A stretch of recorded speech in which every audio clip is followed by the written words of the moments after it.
ఇచ్చాడు. తర్వాత అతని కుడి చెయ్యి పట్టుకొని నడిపించాడు. దేవుని స్తోత్రం. తనకి మెట్టగానున్న స్థలమును సరళము చేశాడు.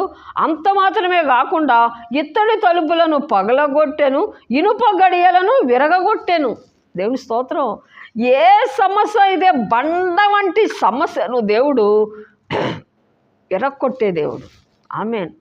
కొండ వంటి సమస్య.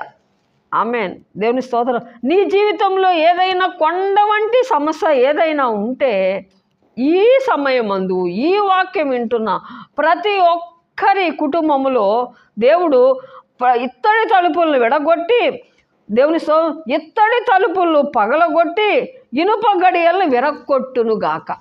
అంటే అటువంటి సమస్యలు ఏమైనా ఉంటే దేవుడు ఈ సమయమందు మీ కుటుంబాల్లో దేవుడు విడిపింపబడుగాక. ఆమె తర్వాత ఆయన చెప్తున్న మాట, పేరు పెట్టి నిన్ను పిలిచిన ఇశ్రాయేలు దేవుడైన యెహోవాను నేనే అని నీవు తెలుసుకుందునట్లు. దేవుని స్తోత్రం. నేనే దేవుడినని ఒకసారి దేవుడు మనకి తనకు తానుగా బయలుపరుస్తాడండి. తనకు తానే తను ఎవరో అని దేవుడు బయలుపరుస్తాడు ప్రతి వ్యక్తిని కూడా. ఆమేన్.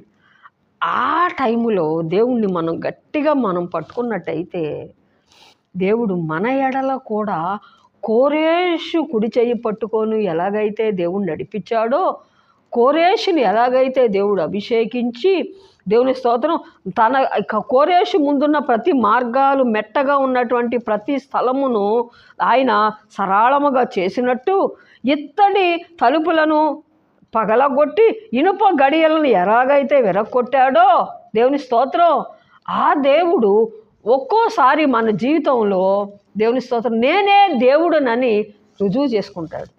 ఆమేన్. చూసారా, ఆది నుంచి దేవుడు మన కోసం ఆయన ప్రయాస పడతానే ఉన్నాడు. ఆమేన్.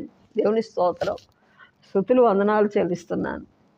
చూసారా, ఆయన పేరు పెట్టి పిలిచి ఇశ్రాయేలు దేవుడైన యెహోవాను నేనే అని నీవు తెలుసుకొనున్నట్లు అంధకార స్థలములో ఉంచబడిన నిధులు. అబ్బా, ఈ నూతన సంవత్సరములో దేవుని స్తోత్రం, మీ కుటుంబాల్లో రహస్య స్థలములో దేవుని అంధకార స్థలములో ఉంచబడిన నిధులు. దేవుని స్తోత్రం. తర్వాత రహస్య స్థలములో మరుగైన ధనమును నీకిచ్చేదను. ఆమె